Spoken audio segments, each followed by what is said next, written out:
नमस्कार प्यारे बच्चों, कैसे आपका। उम्मीद है आप लोग बढ़िया होंगे। तो आज का लेक्चर बहुत ही ज़्यादा मज़ेदार होने वाला है क्योंकि आज हम लोग जानने वाले हैं लॉ ऑफ केमिकल कॉम्बिनेशन। तो ये क्या है, कितना कंफ्यूजिंग लॉ है, बच्चे लोग कितना भी पढ़ा दो कंफ्यूज ही रहता है यार। तो इसी के लिए आज मैं बहुत ही सिंपल और साधारण भाषा में मैं इसको समझाने जा रहा हूँ और आप उम्मीद है इसको एंजॉय करेंगे। अगर आप शांति से सुनिए तो आज के आधे घंटे में जितने भी लॉ ऑफ केमिकल कॉम्बिनेशन है सारे के सारे आपको लॉज एकदम क्रिस्टल एंड क्लियर हो जाएंगे। तो चलिए बिना देरी किए हुए स्टार्ट करते हैं आज का वीडियो को। लेकिन इससे पहले अगर आप चैनल पर नए हैं तो नया चैनल है, आपको सपोर्ट की आवश्यकता है प्यारे बच्चों।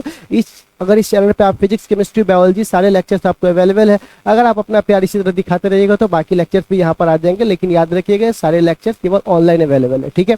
तो आप इसको अगर चाहिए ऑनलाइन अगर आप चाहते हैं तो यहाँ यूट्यूब पे तो है ही, बट यूट्यूब पे फिर भी कुछ कमियां रह जाती है, जैसे कि डीपीपी नहीं दे पाऊंगा, यहाँ पे टेस्ट नहीं ले पाऊंगा। तो इसके लिए डिस्क्रिप्शन में लिंक है, बहुत रिजनेबल प्राइस पे आपको वहाँ पर ये कोर्स आपको मिल जाएगा। तो अगर आप अपनी तैयारी करना चाहते हो तो वहां से जाकर के आप कर सकते हो, चाहे आप किसी भी बोर्ड से हो, सीबीएसई से हो, बिहार बोर्ड से हो, यूपी बोर्ड से हो, झारखंड बोर्ड से हो, राजस्थान बोर्ड से हो, कोई भी बोर्ड से हो। और अगर आप तैयारी करना चाहते हो और अगर आप चाहते हो नीट और जेई भी आपका सपना है तो गुजरना तो इसी रास्ते से, तो आप इसके लिए भी तैयारी कर सकते हो। तो चलिए प्यारे बच्चों स्टार्ट करते हैं आज का लेक्चर।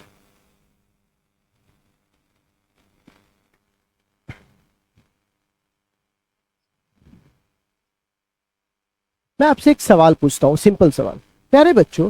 अगर हम कोई कॉम्बिनेशन करके मान के चलिए हाइड्रोजन है और वो ऑक्सीजन के साथ मिलकर H2O बनाता है तो कुछ नियम होंगे ना। ऐसा तो नहीं कि वहां भी ऊपर भी हाइड्रोजन है और ऑक्सीजन है, आपस में हाइड्रोजन ऑक्सीजन को लेकर मिला दो तो पानी बन जाता है, ऐसा नहीं होता है। कुछ नियम का पालन होता है, कुछ चीजें देखी गई कि भाई किस रेशियो में मिलेगा, कब मिलेगा, कंडीशंस क्या है।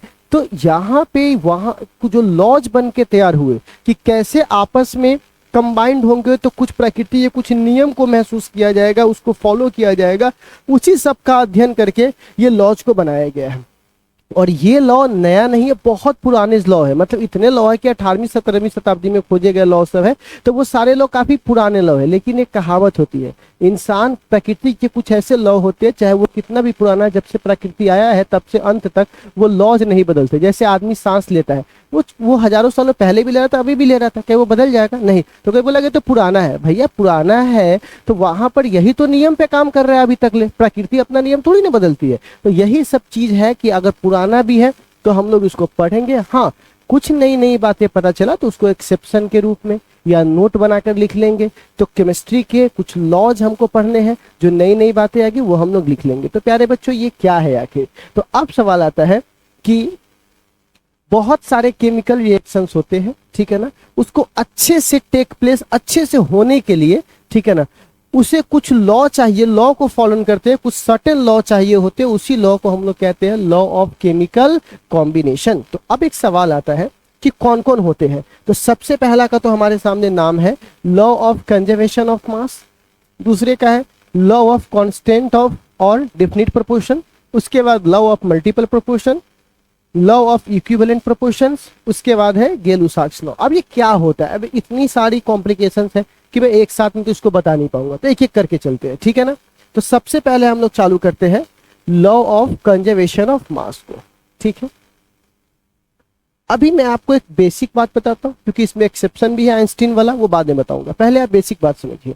ये कहते हैं कि इस लॉ को सबसे पहले, नाम याद रखिएगा, ऑब्जेक्टिव में पूछता है, ठीक है ना। चाहे आप नीट के एग्जामिनेशन दे रहे हो, चाहे बोर्ड के एग्जामिनेशन दे रहे हो, उसमें आपके नाम भी पूछता है कि इस लॉ को किसने दिया था।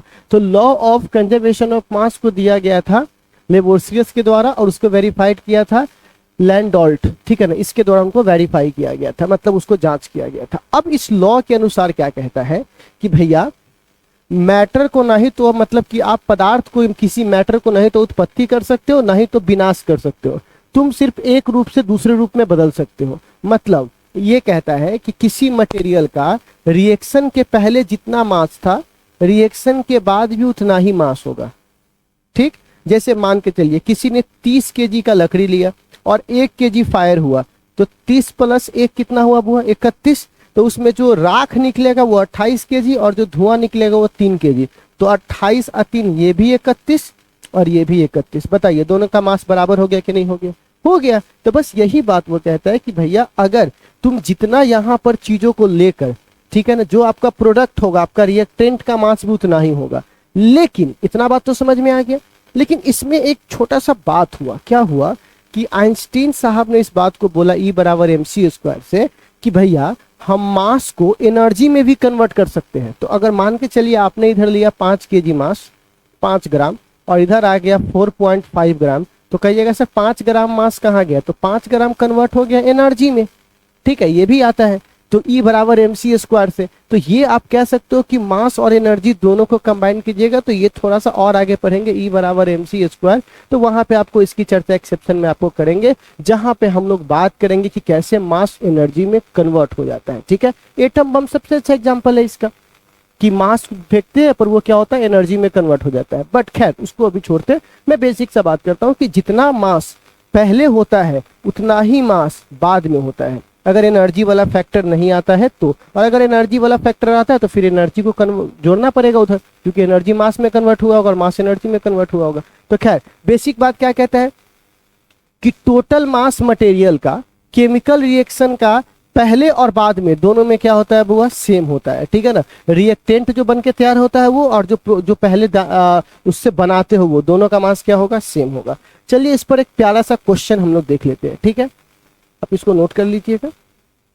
क्वेश्चन क्या है जरा देखिएगा, ये क्वेश्चन कहता है what mass of silver nitrate, है ना, सिल्वर नाइट्रेट का मास कितना होना चाहिए यदि उसको हम रिएक्ट करवाते हैं 5.85 ग्राम सोडियम क्लोराइड से। अगर हम सिल्वर नाइट्रेट को रिएक्ट करवाते हैं किससे, सोडियम क्लोराइड से, तो जो प्रोडक्ट आता है उसमें 14.35 ग्राम ऑफ सिल्वर क्लोराइड, तो वो सिल्वर क्लोराइड कितना बना 14.35 और सोडियम नाइट्रेट कितना बना 8.5। तो बताइए कि law of conservation of mass इसके लिए ट्रू है कि नहीं, और कितनी वैल्यू इसकी होगी। तो पक्की बात है ट्रू है, जितना इनिशियल उतना फाइनल में। तो चले मैं दिखाता हूं जरा सा। तो सपोज कीजिए प्यारे बच्चों, ये एक्स है, ये है सिल्वर नाइट्रेट, इसको रिएक्ट करवाया गया किसके द्वारा, सोडियम क्लोराइड के द्वारा, ठीक है। तो इससे जो प्रोडक्ट तैयार हुआ वो प्रोडक्ट कितना तैयार हुआ, तो सिल्वर क्लोराइड ये हुआ इतना, और उसके बाद हुआ सोडियम नाइट्रेट, ठीक है ना, कितना हुआ, सोडियम नाइट्रेट इतना तैयार हुआ।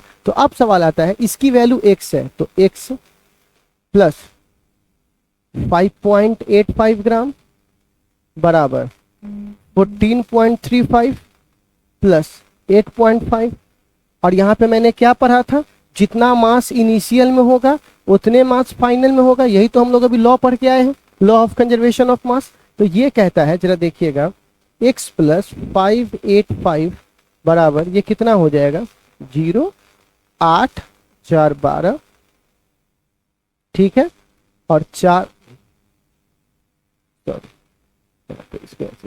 यहाँ पे 2 है, यहाँ पर 1 है, तो यहाँ पे हो जाएगा 5, 5, 3, 8, ये हो जाएगा 8, 4, 12, और यहाँ पे हो जाएगा 22.85। अब इसको घटाना पड़ेगा, तो x बराबर कितना हो जाएगा 22.85 माइनस 5.85, तो घटाएंगे तो कितना हो जाएगा, ये हो जाएगा 0, 0 दशमलव, यहाँ पे कितना हो जाएगा 7, और ये हो जाएगा कितना 17, तो 17 ये इतना ग्राम आपका आ जाएगा। तो x का मान इतना आ गया, सिंपल।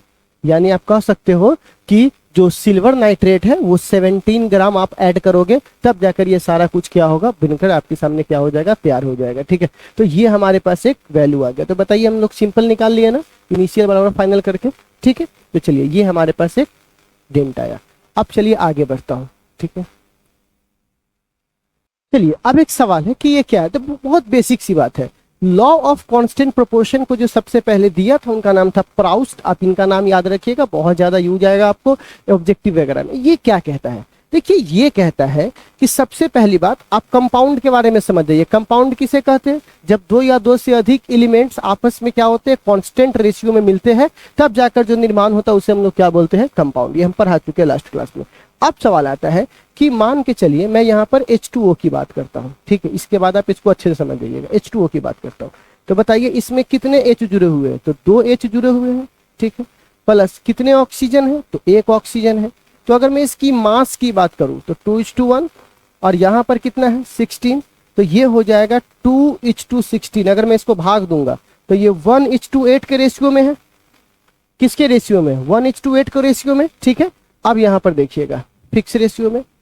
अब एक बात समझ लीजिए, ये जो वाटर है इस दुनिया में जब भी कोई वाटर आपस में मिलेगा तो हमेशा उसके हाइड्रोजन और ऑक्सीजन का जो रेशियो होना चाहिए मिलने का वो 1:8 होना चाहिए। अब फर्क नहीं पड़ता कि वो पानी नाले का है, वो पानी हिमालय का है, वो पानी कैंट आरओ से आया है या वो पानी कल से आया है, पानी जहां भी होगा, वाटर जहां भी बनेगा वो इसी रेशियो से बनेगा। अगर वो इस रेशियो को फॉलो करेगा तो वो बनेगा और रेशियो को फॉलो नहीं करेगा तो वो नहीं बनेगा। तो आज के बाद जब भी पानी देखना समझ जाना कि वो हमेशा इसी रेशियो में आपस में क्या होगा, जुड़ा होगा। मतलब ऑक्सीजन और हाइड्रोजन के साथ 1:8 रखता होगा। अगर मैं CO2 की बात करूं, अगर कोई कंपाउंड है CO2, तो आप बताइए इसमें एक C है और 2 O है, तो C का कितना होता है, 12 होता है, और चूंकि 2 है तो यहाँ पे 32 होगा।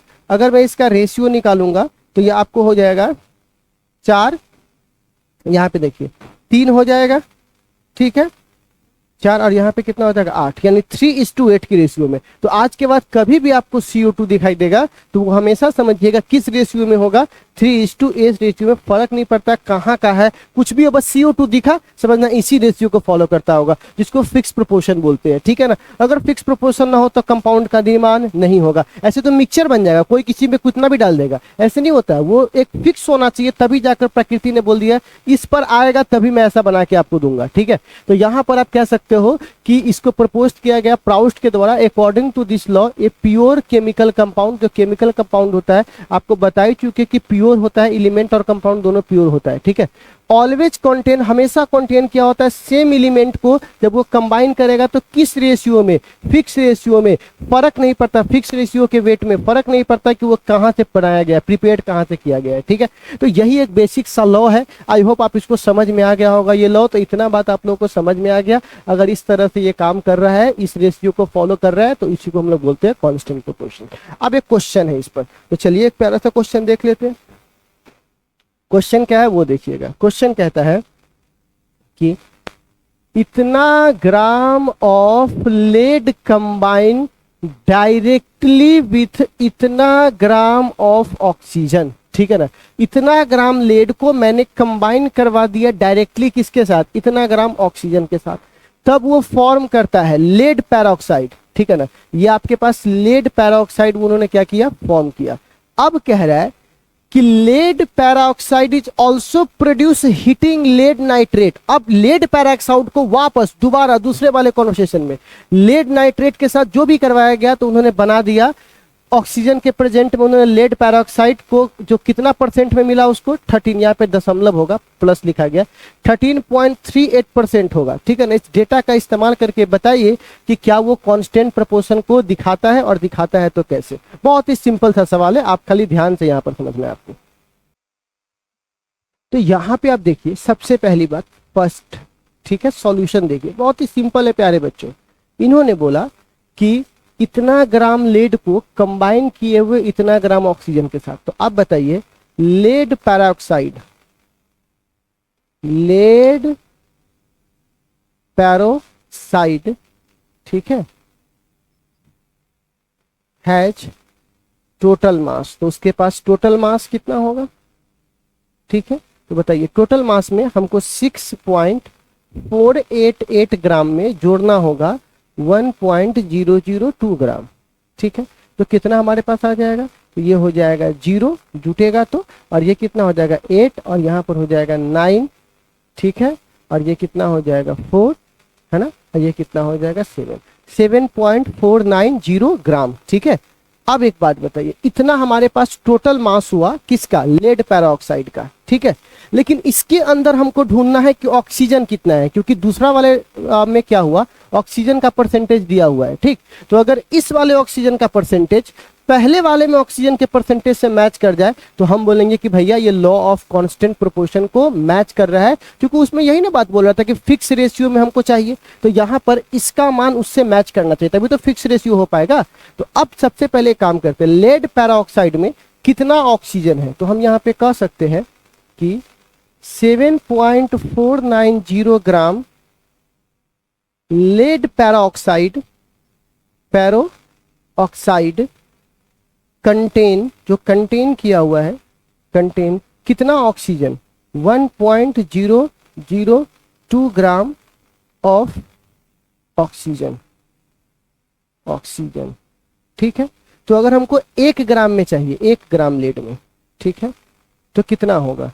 तो ये होगा 1.002 और बट्टा ये संख्या भाग में आ जाएगा, ठीक है, ऑफ ऑक्सीजन, ठीक। अब एक बात सुनिए, और अगर हमको 100 में निकालना हो, 100 में क्यों निकालना है? क्योंकि हमको परसेंटेज निकालने में आसान होगा। परसेंटेज किस में निकलता है? 100 में ही निकलता है। तो इसीलिए मैं यहाँ पे अगर इसको मल्टीप्लाई कर दूं तो ये आ जाएगा 1.002 7.490 इंटू कितना परसेंट? 100, ठीक है। तो जब आपको परसेंटेज निकालिएगा तो ये आ जाएगा 13.38 ग्राम, अगर परसेंटेज में निकलते इतना परसेंट ऑफ ऑक्सीजन, ठीक है। आप काट के देख लीजिए, आपको समझ में आ जाएगा। इतना काट के देख लीजिए, आपको इतना आ जाएगा, ठीक है। इसको गुना कीजिएगा तो 100 आ जाएगा 100, और 100 किससे काटिएगा? 7 से, तो अप्रोक्सीमेट में आपको उतना आ जाएगा, इतना से काटिएगा तो, ठीक है। तो आपको यहाँ पे बता दिया गया है कि भैया पहले वाले में लेड पेरोक्साइड के पास इतना मास था, अब इतना लेड पेरोक्साइड के पास ऑक्सीजन उसमें कितना था? तो इतना ऑक्सीजन था। तो 1 ग्राम में तो भाग दे देंगे, 100 ग्राम में मल्टीप्लाई कर देंगे। तो जब पता किए तो 100 ग्राम में कितना परसेंट ऑक्सीजन घुला मिला है? अगर 100 ग्राम में 13.38 ग्राम अगर ऑक्सीजन आया तो परसेंटेज में कितना होगा? 100 में 13, तो परसेंट भी तो 13 ही ना होगा। अगर 100 ग्राम में 13.38 ग्राम ऑक्सीजन है तो परसेंटेज में कितना होगा? तो 100 ग्राम में तो सिंपल सी बात है 13.38%, 100% निकलता है, तो 13.38 ग्राम ऑक्सीजन है। तो इससे पता चलता है कि पहले वाले एक्सपेरिमेंट में भी ऑक्सीजन का परसेंटेज सेम था और दूसरे वाले में भी ऑक्सीजन का परसेंटेज सेम था। तो हम कह सकते थे कि यह कांस्टेंट कंपोजिशन का पालन करता है। तो ये सिंपल सा तो न्यूमेरिकल है, ठीक है। अब चलिए, अब दूसरा है, काफी बेहतरीन लॉ है, इसका नाम है लॉ ऑफ मल्टीपल प्रोपोर्शन। बहुत ही ज्यादा इजी और बहुत आसान है, पहले वाले की तरह ही। पहले वाला मैं रिकैप करवा दिया उन्होंने कि हमेशा फिक्स में मिलेंगे। अगर हाइड्रोजन और ऑक्सीजन मिलकर वाटर बना रहे हैं तो हमेशा उसका रेशियो 1:8 होना चाहिए। अगर कार्बन और ऑक्सीजन मिलकर अगर CO2 बना रहे हैं तो हमेशा उसका रेशियो 3:8 होना चाहिए, हमेशा, ठीक है। वो बात पहला था। अब दूसरा देखते हैं, ये तीसरा वाला कहता है कि लॉ ऑफ मल्टीपल प्रोपोर्शंस क्या होता है। बहुत ईजी है। तो ये नियम कहता है प्यारे बच्चों, सबसे पहली बात तो इस नियम को दिया किसने था? तो डाल्टन ने दिया था। और इसको वेरीफाई किसने किया था? तो बर्जेलियस ने किया था, ठीक है ना। बर्जेलियस ने इसको वेरीफाई किया था कि ये जो लॉ है वो सही दिया गया था। ये क्या कहता है?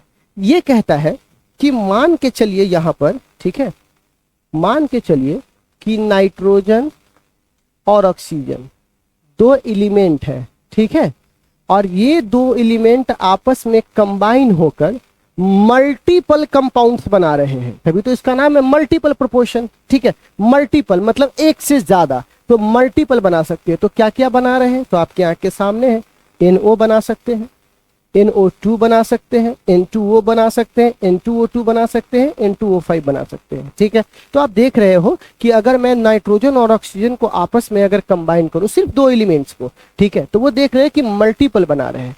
तो इसमें एक खास बात दिखा गया, एक कॉमन बात देखा गया। क्या कॉमन बात देखा गया? देखो, अगर नाइट्रोजन की बात करो, ऑक्सीजन की बात करो, तो नाइट्रोजन का हमारे पास मास कितना हो जाएगा? 14 ग्राम। ऑक्सीजन का कितना हो जाएगा? 16, क्योंकि इसका 7 होता है, इसका 8 होता है, तो 8 दूनी 16। इस हिसाब से अपना बना लिया ये। तो अगर मैं इसको 1:1 रेशियो मानता हूं, मान के चलता हूं 1 नाइट्रोजन है 1 ऑक्सीजन है, ठीक है। अब जब मैं N2O बना रहा हूं तो नाइट्रोजन कितना है? 40, ऑक्सीजन कितना है? 32, क्योंकि 16 दूनी 32, 2 है, तो इसमें 1 ऑक्सीजन है तो 16, इसमें 2 ऑक्सीजन है तो 32, और इसमें 5 ऑक्सीजन है तो 80। क्लियर हो गया? तो ये बोलता है कि तुमने जो ये 16 वाला है, ठीक है, ये बाकी जितना भी आया है 32, 16, 32, 80, तुम इसको भाग दो तो क्या देखोगे कि ये 16 को 32 से भाग दोगे तो 2 आएगा, 16 को 16 से भाग दोगे तो 1 आएगा, 16 को 32 से भाग दोगे तो 2 आएगा, 16 को 80 से भाग दोगे तो 5 आएगा। इसी तरह नाइट्रोजन में भी है। नाइट्रोजन में भाग दीजिएगा तो 1 आएगा, यहाँ पे दीजिएगा तो 2 आएगा, यहाँ पे दीजिएगा तो 2 आएगा, यहाँ पे दीजिएगा तो 2 आएगा। तो जो ये रेशियो आया है ये होल नंबर में आया है कि फ्रैक्शन में आया है? होल नंबर में आया है, देखा नहीं दे रहा है 1 2 1 2 5, ये सब क्या होल नंबर है। आप पॉइंट किसको बोलते हैं? 1.1 आ जाए, 1.3 आ जाए, 1.7 आ जाए, ये सब होल नंबर नहीं है। होल नंबर का मतलब पूर्ण संख्या। तो ये वही बात कहता है कि जब भी दो एलिमेंट आपस में मिलकर मल्टीपल बनाते हैं, मल्टीपल कंपाउंड्स बनाते हैं, तो ऐसे हालात में क्या होगा कि जो इसका रेशियो आएगा, जो रेशियो आएगा इसको भाग देने पर जिस प्रोपोर्शन में ये मिला होगा, वो रेशियो हमेशा क्या मिलेगा आपको, एक होल नंबर मिलेगा। ठीक है ना, एक का दूसरे के साथ क्या मिलेगा, होल नंबर। ऐसा नहीं कि किसी भी पॉइंट में कोनो कितनों मात्राएं फेर दोगे तो बन जाएगा, नहीं। जब भी ये कंपाउंड्स बन रहे हैं, ये कंपाउंड्स एक चीज का पालन कर रहे हैं कि अगर ये पहले वाला बन रहा है तो उसके तुलना में बाकी जो बनेंगे वो हमेशा होल नंबर के प्रोपोर्शंस में ही होंगे। यही बात वो यहां बोल रहा है प्यारे बच्चों, कि इस नियम के अनुसार when two elements A and B combine to form more than one chemical compounds, अगर दो एलिमेंट्स A और B मिलकर बहुत सारे मल्टीपल कंपाउंड्स को बना रहे हैं ना, ठीक है ना, डिफरेंट वेट के साथ A के साथ, तो जो फिक्स वेट है B का, जो दूसरे वाले का जो ऑक्सीजन का है, वो हमेशा क्या होगा, दूसरे के साथ जो प्रोपोर्शन होगा वो हमेशा होल नंबर में होगा। वही बात तो कह रहे हैं कि जो दूसरा वाला है वो हमेशा दूसरे के साथ होल नंबर में है। जैसे 16 को काटोगे 32 से 2 आएगा, 16 को काटोगे 32 से 2 आएगा, फिर 16 को काटोगे इससे तो 1 आएगा, फिर 16 को काटोगे इससे तो कितना आएगा, फिर यहाँ 2 आएगा, फिर 16 को काटोगे इससे तो कितना आएगा, यहाँ पे 5 आएगा। तो बस हमेशा होल नंबर है, 2 1 2 5, कभी दशमलव दशमलव आया नहीं आया। इसी को हम लोग क्या बोलेंगे बुआ, लॉ ऑफ मल्टीपल प्रोपोर्शन। बहुत ईजी है। अब इस पे क्वेश्चन देखेंगे बहुत अच्छा, और इसको आराम से और अच्छे से समझ लेंगे। ठीक है, तो चलिए, आई होप आपको ये समझ में आ गया होगा कि ये कैसे काम करता है। कि भैया सर, अगर दो एलिमेंट्स मिलकर अगर मल्टीपल बना रहे हैं तो जो दूसरे वाले का मास होगा वो हमेशा जो जिससे वो दूसरे वाले का मास जिससे भी मिला होगा वो हमेशा एक होल नंबर को ही फॉलो करेगा। ठीक है, बस सिंपल बात है। चलिए इस पे क्वेश्चन देखिए, बहुत अच्छा क्वेश्चन है। ये तो भी बता ही दिए हैं, इस पे कुछ कहने की जरूरत नहीं है, ये बता ही दिए। खैर, क्वेश्चन है कार्बन इज फाउंड, ठीक है ना, तो यहाँ पे कार्बन को फाउंड किया गया है दो तरह से, दो ऑक्साइड के साथ। ठीक है, एक कार्बन कितना है 42.9%, दूसरा कार्बन कितना है 27.3%। ठीक है, तो सबसे पहली बात यहां पर हम लोग लिखेंगे कार्बन। कार्बन, तो कार्बन है तो ऑक्सीजन भी होगा। ठीक है, अब बताइए कार्बन कितना परसेंट है, तो 42.9% पहले एक्सपेरिमेंट में। ठीक है, फर्स्ट में। अच्छा, और दूसरे में उसके पास कितना है, कार्बन 2 बार कंटेन किया 27.3, तो 27.3%। तो अगर 100% में से 42.9% अगर आपके पास कार्बन हो गया तो बताइए ये कितना होगा, तो दशमलव में से दशमलव 1 दशमलव, ठीक है ना, यहाँ पे 9 में से 2 गया तो 7, ठीक है, और फिर यहाँ 7 और फिर यहाँ पे बन गया 4, तो 9 में से 4 जाएगा तो कितना बच जाएगा यहाँ पर 5, 57.1%। ठीक है, तो 57.1% हमारा ऑक्सीजन हो गया। ठीक है, और इसमें देखिए तो इसमें हो जाएगा फिर वहीं से 7.2, ठीक है, और यहाँ पे कितना हो जाएगा 72.7%। ठीक है, तो अगर 100% में से देखा जाए तो कार्बन की मात्रा 42.9% थी, ऑक्सीजन की मात्रा 57.1% था। तो फिर वहां दूसरे एक्सपेरिमेंट में अगर इतना परसेंट अगर कार्बन है तो ऑक्सीजन कितना होगा, ऑक्साइड कितना परसेंट होगा, तो ये होगा। ठीक है, हमारे पास अब कह रहा है क्या ये आती शो करता है किसको, मल्टीपल प्रोपोर्शंस को। तो चलिए जरा एक बार इसका चेक करते हैं कि मल्टीपल प्रोपोर्शन को शो कर रहा है कि नहीं कर रहा है। अभी तो केवल यहाँ पे कार्बन और ऑक्सीजन का हम लोगों ने परसेंटेज लिख दिया है। ठीक, अब इसमें क्या है, जिसे आप लिख सकते थे कि 57.1 पार्ट ऑफ ऑक्सीजन,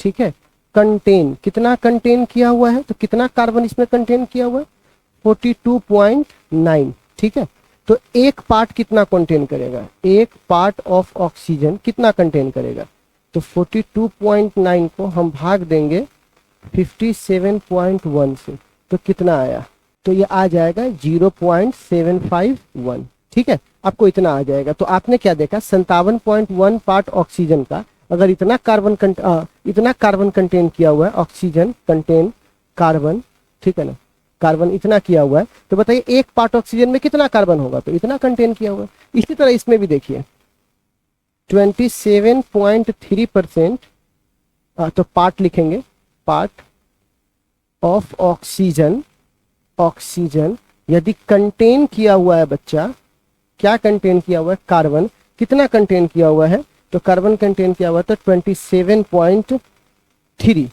ठीक है।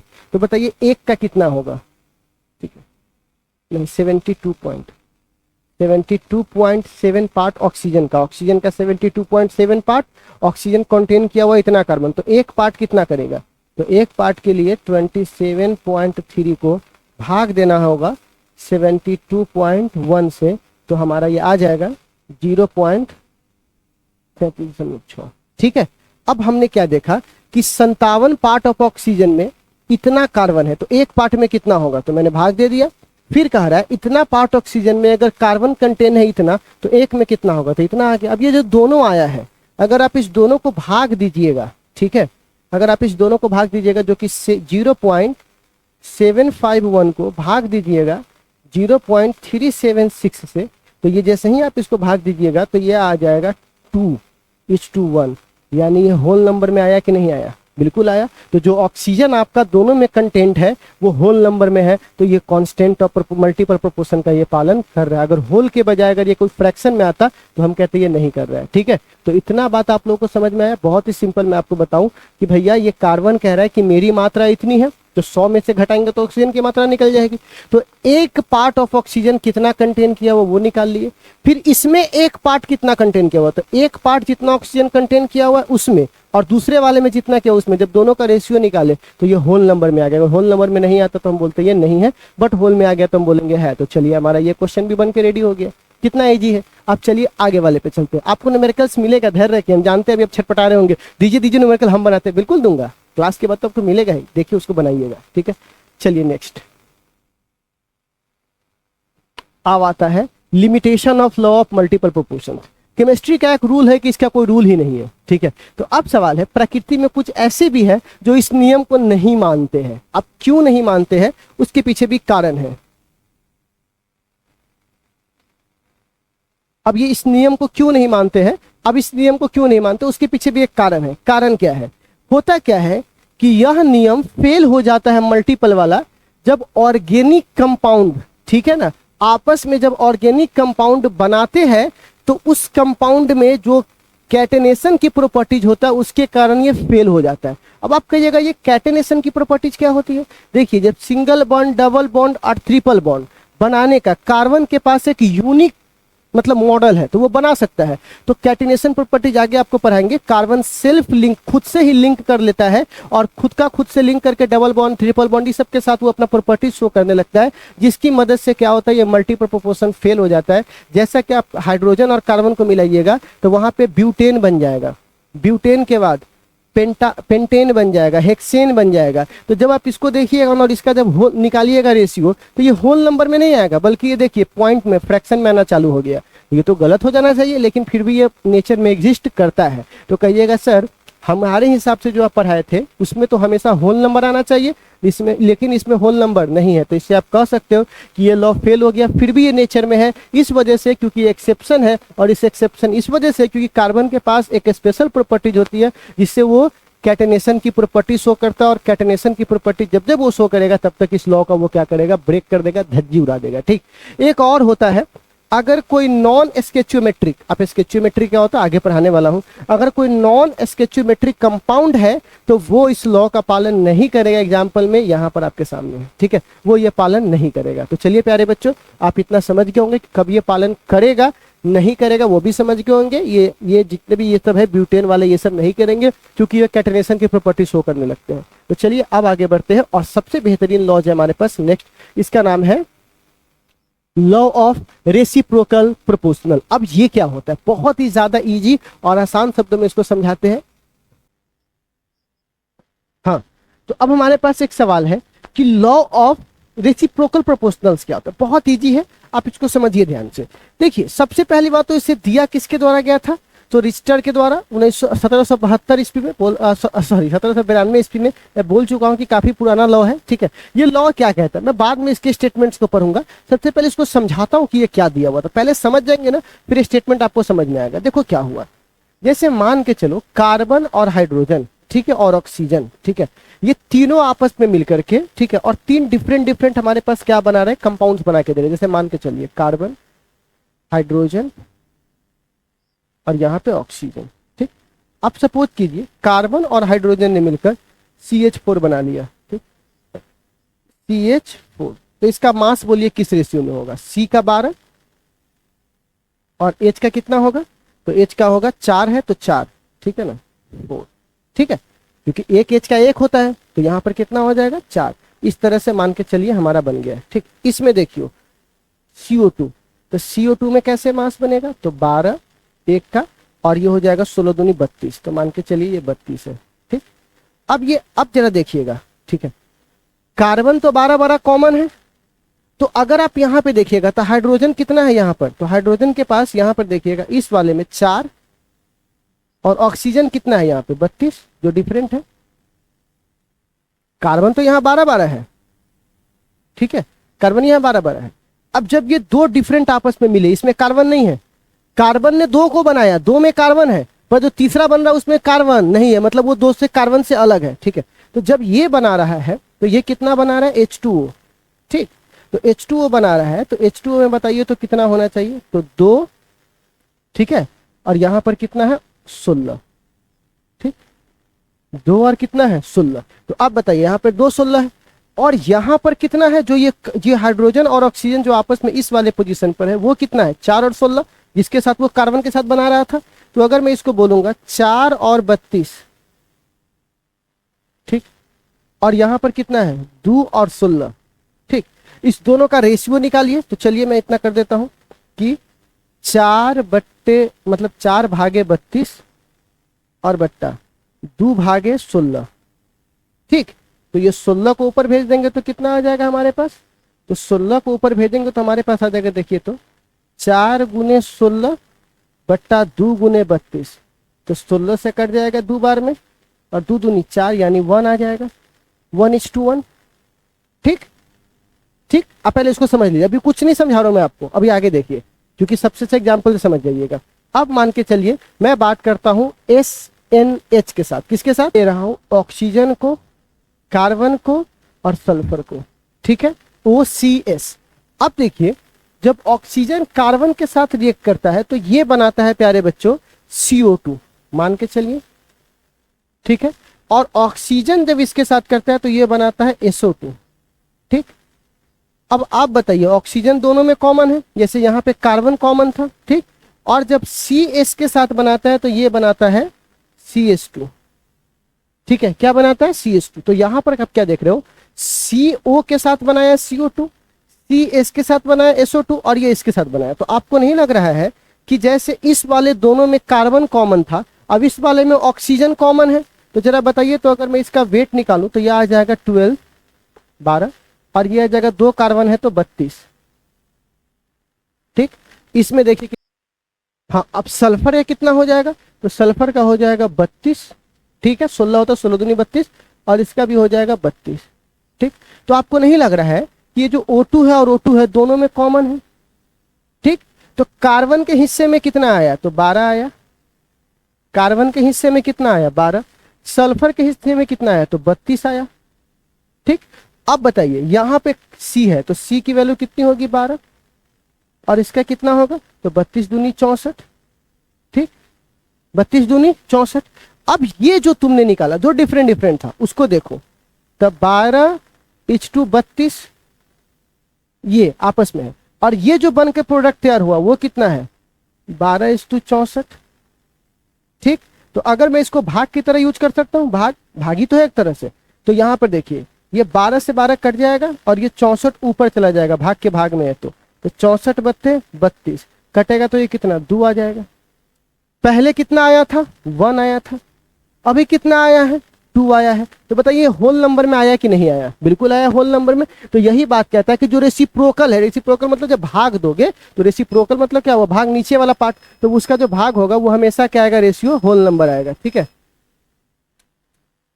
क्या आएगा होल नंबर आएगा। तो जरा समझिएगा प्यारे बच्चों, यही बात ये कहता है कि the ratio of the masses of 2 elements, ठीक है ना, जो रेशियो मासेज का है 2 एलिमेंट A और B, अगर वो सेपरेटली कंबाइन होते हैं, ठीक है ना, ए और बी कंबाइन होते हैं, किसके साथ होते हैं, दूसरे तीसरे के साथ, तो वो फिक्स मास में होंगे। किस में मास में होंगे, फिक्स मास में। किसके साथ, सी के साथ। और ये कहता है either the same or some multiple of the ratio masses in A and B combine directly with each other. तो जो मासेज है ए और बी का वो कंबाइन होगा और उसको जो रेशियो निकालिए है किसके साथ, कंबाइन के साथ। ये जो ए और बी है वो सेपरेटली अलग अलग, और उसका रेशियो किसके साथ निकालिएगा, इससे बन के जो ये आया है उसका जो नंबर आपको आएगा हमेशा वो होल नंबर में आएगा। यही बात वो कहता है कि इसको लॉ ऑफ रेसिप्रोकल प्रोपोर्शनल है। तो आई थिंक आप एग्जांपल से अच्छे से समझ में पा रहे होंगे कि भैया हम यहाँ पर क्या कहना चाह रहे हैं आपसे, कि भैया अगर आप 2 का निकाल रहे हैं, इसके साथ ये मिला हुआ है, तो ये जिस रेशियो में मिला हुआ है ये आपस में डिफरेंट मिलके जो तैयार होता है वो इस दोनों का जब रेशियो निकालिएगा तो हमेशा होल नंबर आएगा। ठीक है ना, वो यही बात कहता है कि अगर आप एक कॉमन से 2 डिफरेंट मिलकर जिस अनुपात में आपस में बना रहे हैं और ये दोनों आपस में मिलकर जो बनाते हैं वो उसका रेशियो हमेशा क्या आएगा, होल नंबर आएगा। ठीक है, यही बात ये कहता है कि भाई साहब 2 डिफरेंट तीसरे के साथ मिलकर जो बना रहा है उसका जो अपना रेशियो है वो हमेशा उस दोनों ने जो बनाया है उस रेशियो के भाग दीजिएगा तो हमेशा होल नंबर में आएगा। ठीक है ना, यही बात वो कहता है। तो चलिए आई होप आप लॉ ऑफ रेसिप्रोकल प्रोपोर्शनल समझ गए होंगे, और इस पर एक बहुत अच्छा एग्जांपल भी देखते हैं जिसकी मदद से हम लोग क्या कर सकते हैं, चीजों को समझ सकते हैं। ठीक है, तो चलिए, हाँ बहुत अच्छा सवाल है। चलिए इस सवाल को जरा सा देखता हूं। ये सवाल क्या कहता है, ये कहता है देखिएगा, अमोनिया कंटेन किया हुआ है, अमोनिया कंटेन किया हुआ है 82.35 ऑफ नाइट्रोजन, है ना। अमोनिया में इतना अगर नाइट्रोजन है, ठीक है, जो आपको दिखाई दे रहा होगा, और इतना यदि हाइड्रोजन है, ठीक, तो कह रहा है, और वाटर कंटेन H2 अगर कंटेन किया हुआ है कितना 88.90 ऑक्सीजन और इतना ग्राम ऑफ हाइड्रोजन। मतलब इसके बारे में भी जानकारी दे दिया, इसके बारे में भी दे दिया। और ये जो ये वाला है अब कह रहा है नाइट्रोजन ट्राइऑक्साइड, ये आपका नाइट्रोजन ट्राइऑक्साइड है, ये कंटेन किया हुआ इतना ऑक्सीजन, ठीक है ना, इतना अगर ऑक्सीजन रखा हुआ है, ठीक है, और ये कह रहा है इतना अगर नाइट्रोजन रखा हुआ है 36 पॉइंट, ठीक है। तो कह रहा है इस डेटा से क्या आप बता सकते हैं कि ये रेसिप्रोकल प्रोपोर्शनल को सपोर्ट कर रहा है। तो चलिए मैं एक बार इस डेटा को देख करके समझाता हूं कि क्या ये रेसिप्रोकल प्रोपोर्शनल को सपोर्ट कर रहा है कि नहीं कर रहा है। पहले आप क्वेश्चन समझ लीजिए। हमने H, N और O का इस्तेमाल करके 3 डिफरेंट क्या बना दिए बुआ, हमने बना दिया कंपाउंड बना दिए। इस कंपाउंड में N की वैल्यू कितनी, H की वैल्यू कितनी दे दी गई है, H की वैल्यू क्या, O की वैल्यू दे दी गई है, N की वैल्यू क्या, O की वैल्यू क्या, वो भी दे दी गई। अब बताना है कि क्या रेसिप्रोकल को फॉलो कर रहा है कि नहीं कर रहा है। तो चलिए इसको देखते हैं बहुत आसानी से। चलिए अब जरा सा यहाँ पर देखते हैं कि सबसे पहले क्या हुआ, जरा देखते। मैं ये देखना चाहता हूं कि N और O इस दोनों का रेशियो इस रेशियो के साथ होल नंबर में आना चाहिए, यही ना। तो चलिए सबसे पहले मैं ये चेक करता हूं कि अमोनिया जो है, ये जो है वो 82.35% ऑफ नाइट्रोजन कंटेन किया हुआ है इतना ऑफ हाइड्रोजन। तो सबसे पहले यहाँ पे बोल सकता हूँ 17.65 पार्ट ऑफ हाइड्रोजन कंटेन, क्या कितना कंटेन किया हुआ है, कंटेन नाइट्रोजन, कितना नाइट्रोजन कंटेन किया हुआ है प्यारे बच्चों, तो ये किया हुआ है 82.35 पार्ट। ठीक, तो 1 ग्राम कितना करेगा, मतलब 1 पार्ट कितना करेगा, ठीक है। तो 1, आप इसको पार्ट को ग्राम में भी कर सकते हो, तो 1 पार्ट कितना करेगा, तो 1 पार्ट करेगा प्यारे बच्चों, है ना, वो करेगा 82.35 अपॉन भाग दीजिए 17.65 से, तो ये बराबर आ जाएगा कि 1 ग्राम हाइड्रोजन, 1 पार्ट यानी 1 ग्राम हाइड्रोजन के पास कितना जाएगा 4.67, ठीक है, 4.67। अब चलिए, तो हमने ये नाइट्रोजन निकाल लिया कि 1 ग्राम में कितना नाइट्रोजन है। अब बात करता हूं वाटर वाले में, ठीक है। तो यहाँ पे क्या देख रहे हो कि 11.10 पार्ट यानी ग्राम भी कह सकते हो, पार्ट ऑफ हाइड्रोजन कंटेन, क्या कितना कंटेन किया हुआ है, तो कंटेन कितना ऑक्सीजन, तो ये किया हुआ है ऑक्सीजन कितना 88.90%, ठीक है। इसको पार्ट यानी ग्राम भी कह सकते हो, हटाना परसेंटेज।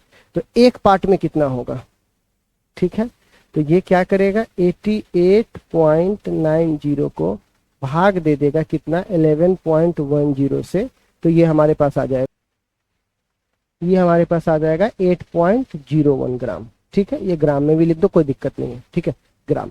अब सवाल हमारे सामने आता है कि हमने नाइट्रोजन निकाल लिया, हमने ऑक्सीजन निकाल लिया। ठीक है, अब इस दोनों का रेशियो निकाल देते हैं। तो नाइट्रोजन और ऑक्सीजन का रेशियो निकालिए थे, तो 4.67 को अगर भाग दीजिएगा 8.01 से, नाइट्रोजन और ऑक्सीजन का रेशियो निकाल रहे हैं, तो ये कितना आ जाएगा? तो ये आ जाएगा 1:1.72। ठीक है, इतना आपके पास आ गया नाइट्रोजन और ऑक्सीजन का। तो अभी मैंने नाइट्रोजन और ऑक्सीजन का निकाल लिया। अब सवाल है इस दोनों का। तो देखिए N2 और O2 का यहाँ पे दिया हुआ है, कितना दिया हुआ है जरा देखिए तो इस दोनों का। तो कहाँ है? हाँ, नाइट्रोजन ट्राइऑक्साइड कंटेन इतना ऑफ ऑक्सीजन और इतना ऑफ नाइट्रोजन, मतलब 63, और यहाँ पर क्या है इतना। तो मैं यहाँ पे क्या कर रहा हूँ, ऑक्सीजन नाइट्रोजन टाइप इतना ऑफ ऑक्सीजन, तो ऑक्सीजन नीचे और नाइट्रोजन ऊपर। तो 36.85 को अगर मैं भाग दूंगा कितना से, 63.15 से, तो इसका जो रेशियो आएगा वो भी आएगा 1.72। ठीक है, तो जितना आपको इसका रेशियो आया है, ठीक है ना, उतना ही आपको इसका भी रेशियो आएगा। दोनों का रेशियो क्या मिलेगा आपको? सेम मिलेगा। ठीक है, रेशियो क्या मिला आपको? सेम मिला। ठीक है प्यारे बच्चों, यही बात मैं आपको, इसका रेशियो जितना आया इसका रेशियो भी उतना आएगा। तो इससे पता चल गया कि भैया जिस रेशियो में ये दोनों आपस में होगा उस रेशियो में भी ये ही होगा। ठीक है, चलिए इतना बात समझ में आ गया। नेक्स्ट,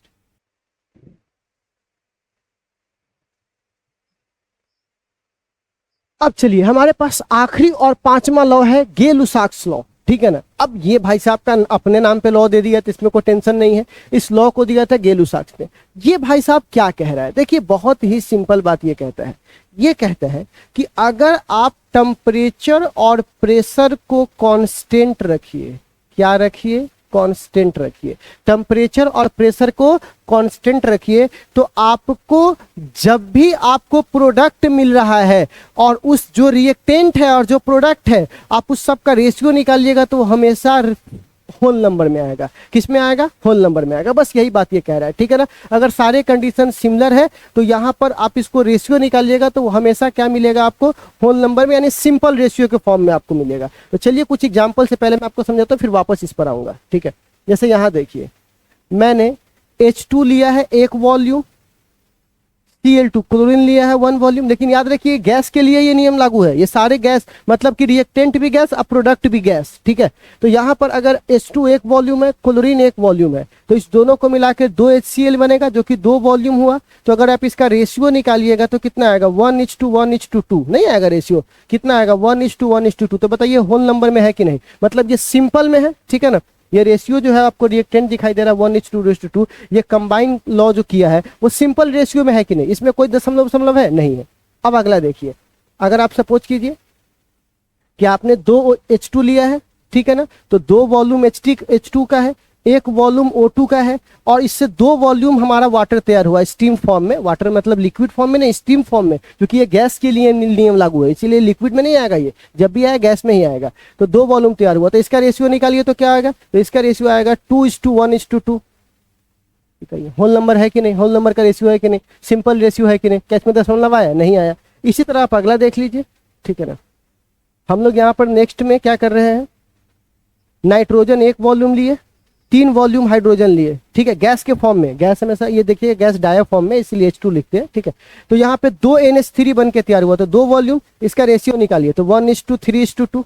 बताइए सिंपल होल नंबर में है कि नहीं? बस यही बात ये कह रहा है कि जब भी आप क्या कीजिएगा, गैसेज को अगर टेम्परेचर और प्रेशर कांस्टेंट रखे हुए, तो जब आप एक गैसेज को दूसरे गैसेज के साथ मिलाते तो जो प्रोडक्ट आपका तैयार होता है वो हमेशा एक सिंपल होल रेशियो को फॉलो करेगा। बस इसी को हम लोग बोलते हैं गे-लुसाक्स लॉ। आई होप आपको कितना सिंपली समझ में आ गया होगा। यही बात यहाँ लिखा हुआ है। ठीक है, कि it was proposed by Gay Lussac's and applied only on gas, सिर्फ गैस पर। इस नियम के अनुसार जब एक गैस कंबाइन होते हैं, जब गैसेज आपस में क्या होते हैं, दूसरे गैस के साथ कंबाइन होते हैं, ठीक है ना, they do so volume which bear the simple ratio. हमेशा जब उसका रेशियो निकालिएगा उसके वॉल्यूम का, तो वो सिंपल फॉर्म में मिलेगा। यदि वो आप उसको क्या कर रहे हो, जो जो भी कंडीशन है उसको आप नहीं बदल रहे हो, सिमिलर रख लो, मतलब कि टेम्परेचर और प्रेशर क्या रहेगा, कांस्टेंट रहेगा। तो जो आपको ये जो मिलने वाले हैं वॉल्यूम का रेशियो वो हमेशा सिंपल रेशियो में मिलेगा, 1:2:3, 2:1:3 जो आपको दिखाई दिए। इसी लॉ को हम लोग बोलते हैं गेल-लुसाक्स लॉ।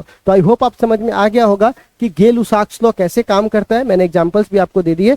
तो ये मैंने आपको एक बार पांचों लॉ सिखा दिए हैं। एक बार पांचों लॉ को एक बार मैं अगर रिकैप करवा दूं तो ये सिंपल सा आपसे बात करता है कि भैया ये आपका पहला लॉ है, ये कहता है जितना मास पहले उतना मास बाद में, पहला लॉ। दूसरा लॉ क्या कहता है बुआ, law of conservation of mass, पहला जब जितना पहले, हाँ।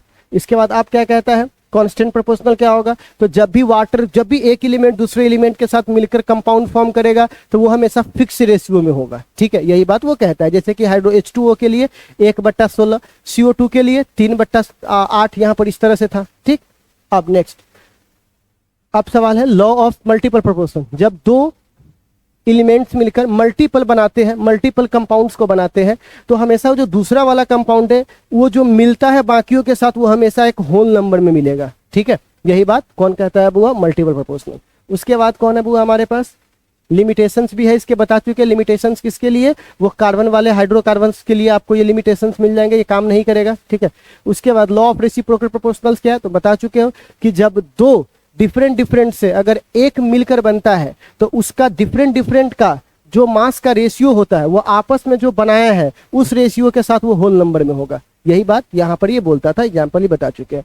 उसके बाद आपके साथ आ जाए गेल-लुसाक्स लॉ। तो ये कहता है यदि टेम्परेचर और प्रेशर कांस्टेंट हो तो जो वॉल्यूम का रेशियो आएगा वो हमेशा एक सिंपल रेशियो आएगा, ठीक है ना। बस यही बात गेल-लुसाक्स लॉ कहता है। तो इतना के बाद हमारा ये आज का टॉपिक खत्म हो गया।